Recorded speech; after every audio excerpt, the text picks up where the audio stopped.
Hello বন্ধুরা, আমি Sudip and welcome to ফিল্মিডিটেক। আজকের এই ভিডিওতে আমরা একটা টপিক নিয়ে আলোচনা করব এবং এটা খুব ইম্পর্টেন্ট একটা টপিক। এই ভিডিওতে প্রথমেই বলি যে এটা কোনো রিপ্লাই ভিডিও নয় যেটা আমি সৃজিতদাকে দিচ্ছি। তার একটা কথা, তার একটা ইন্টারভিউতে স্টেটমেন্ট, এবং সেটার সাথে আমি স্ট্রংলি ডিসএগ্রি করি। এবার আমি ডিসএগ্রি করি মানে এটাও নয় যে তিনি যেটা বলছেন তার কাছে হয়তো সেটার সাপোর্টিংসে কোনো পয়েন্ট নেই, হয়তো তার মতো করে তিনি ভেবেছেন, বাট তিনি যেটা বলছেন সেটা আমার পয়েন্ট অফ ভিউজ থেকে একদম ম্যাচ করে না।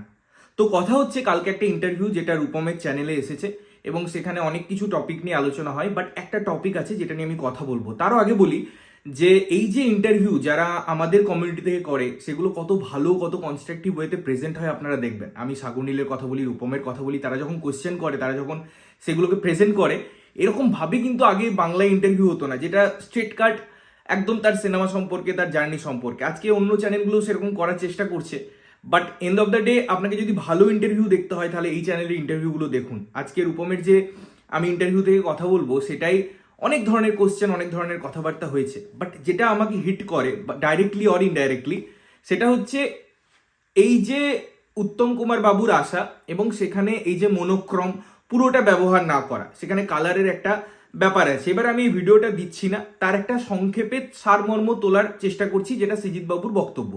তিনি বলতে চাইছেন যে অডিয়েন্সরা বলছে মনোক্রমে পুরোটাই রাখতে পারতো, সেটাই তিনি বিলিভ করেন না। কারণ কি? কারণ উত্তম কুমার বাবু এমন একটা সময় থেকে আসছে যখন পৃথিবীটা ব্ল্যাক অ্যান্ড হোয়াইট, এবং তখন তিনি এসে পড়ে কালারফুল দুনিয়া দেখছেন। এজন্য মনোক্রমে রাখাটা খুব ইজি ছিল, বাট সেখানে তিনি একটা আলাদা করতে চেয়েছেন দুটো ক্যারেক্টারকে, এবং যেহেতু একটা ভৌতিক ভৌতিক ঠিক না, একটা ইহলোক পরলোকের ব্যাপার আছে, তাই তিনি ওই বডির পাশে ওই টোনটা দিয়েছেন। এই ধরনের কথাবার্তা আছে। এবারে দেখুন, এই কথাবার্তায় যাওয়ার আগে আমি বলবো যে অতি উত্তম নিয়ে তো অনেক কথাবার্তা বলছি, ভালো লাগা মন্দ লাগা সবকিছু তুলে ধরছি, সিনেমা দেখে আরও কথা বলবো। এই ভিডিওটায় কিছু জিনিস আছে যেগুলো টেকনিক্যালিটিস খুব স্ট্রং, বা আপনারা যদি এভাবে ভাবেন তাহলে বুঝতে পারবেন যে কত কিছু এর মধ্যে আছে, কত কিছু নিয়ে ডিসকাশন করার জায়গা তৈরি হয়। আপনারা এই ভিডিওটা পুরোটা দেখবেন, আমার পয়েন্ট অফ ভিউজগুলো আমি অবশ্যই রাখবো এবং আপনাদের পয়েন্ট অফ ভিউজ আমাকে কমেন্ট করে জানাতে পারেন। দেখুন, এই যে সিনেমা অতি উত্তম, সেখানে কিন্তু যে চরিত্রটা আমরা দেখতে পাবো সেটা কিন্তু উত্তম কুমার নিজে। অর্থাৎ তার পুরনো সব সিনেমার ক্লিপিংস আমরা দেখতে পাচ্ছি, যেগুলোতে উত্তম কুমার বাবু বিভিন্ন চরিত্রে হয়তো অভিনয় করেছেন। কোনোটাই অরুণ, কোনোটাই বরুণ, কোনোটাই কমল, কোনোটাই অনেক কিছু চরিত্রের নাম ছিল, কিন্তু সেই চরিত্রগুলো কখনো উত্তম কুমার বাবু ছিল না। আমি বোঝাতে পারলাম? বাট এখানে ওই চরিত্রগুলো এসে অভিনয় করছে, কিন্তু কাকে রিপ্রেজেন্ট করছে? সেটা হচ্ছে উত্তম কুমার বাবুকে। এবারে আমাকে বুঝতে হবে, সেই সময়ে যখন সিনেমা আসতো তখন কালার কেন আসতো না? কারণ টেকনোলজি ছিল না। বাট সিনেমা শুটিংটা কিভাবে হতো, বা সামনে আমি কি ব্ল্যাক অ্যান্ড হোয়াইট দুনিয়া দেখতাম? তা তো নয়। আমি যখন শুটিং করছি তখন কিন্তু আমি উত্তম কুমার, কিন্তু যে চরিত্র অভিনয় করছি যখন সেটা সিনেমা আকারে বেরোচ্ছে তখন সেখানে কিন্তু আমি ওই একটা চরিত্র। তাই আমরা তাকে চরিত্র হিসেবে যদি কল্পনা করি, সেই চরিত্রটা ব্ল্যাক অ্যান্ড হোয়াইটকে আমি মেনে নিতে পারি, কারণ সেটা হচ্ছে আউটপুট।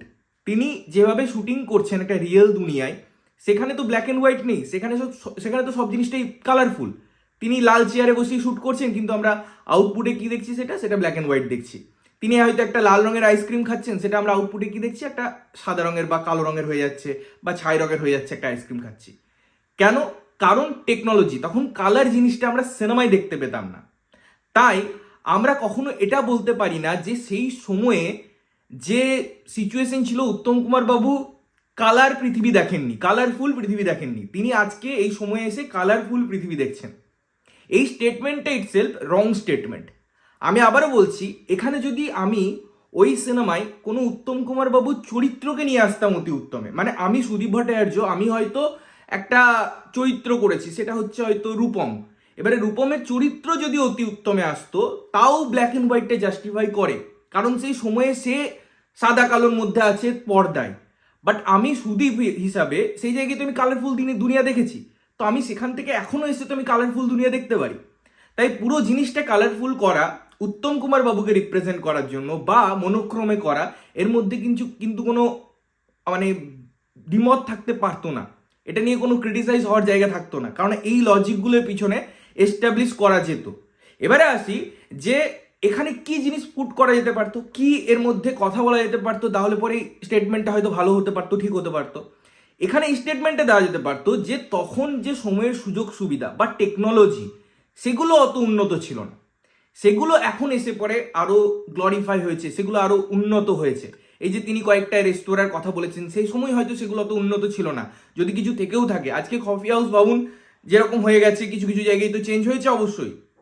তিনি হয়তো সেই সময় কফি হাউসে গেছেন, সেই সময় যে জিনিসটা দেখছেন তার মধ্যে চেঞ্জেসটা এখন এসে দেখছেন। বা তখন উত্তম কুমার বাবুর এত বড় স্ট্যাচুও ছিল না, কারণ তখন তিনি জীবিত। এখন এসে তিনি সেটা দেখে অবাক হচ্ছেন, সেই সিচুয়েশনটাকে তিনি অ্যাবজর্ব করছেন। এভাবে যদি জিনিসটাকে আমি বন্টন করতাম বা কথাটা বলতাম, তাহলে পরে আমার মনে হয় রাইট ম্যানারে প্লেস হতো। এবং সেই জায়গায় এই ব্যাপারটা নিয়ে না আমার কোনো আপত্তি নেই যে কালার যাচ্ছে এবং সেখানে সাদা কালো উত্তম কুমার বাবুকে দেখানো হচ্ছে, এটা নিয়ে আমার বিশ্বাস করুন বিন্দুমাত্র আপত্তি নেই। আমি সৃজিত বাবুর সাথে একমত যে তারা যদি ডিফারেন্সিয়েট করার চেষ্টা করছে সেটা করতেই পারে। হ্যাঁ, সেটা কতটা টেকনোলজিক্যালি সাউন্ডেড হয়েছে না হয়েছে সেসব নিয়ে আলোচনা পরে হবে, সিনেমা দেখার পরে হবে, সেটা আমি আলাদা চ্যাপ্টারে রাখছি, সেটা নিয়ে আমি কথাই বলছি না।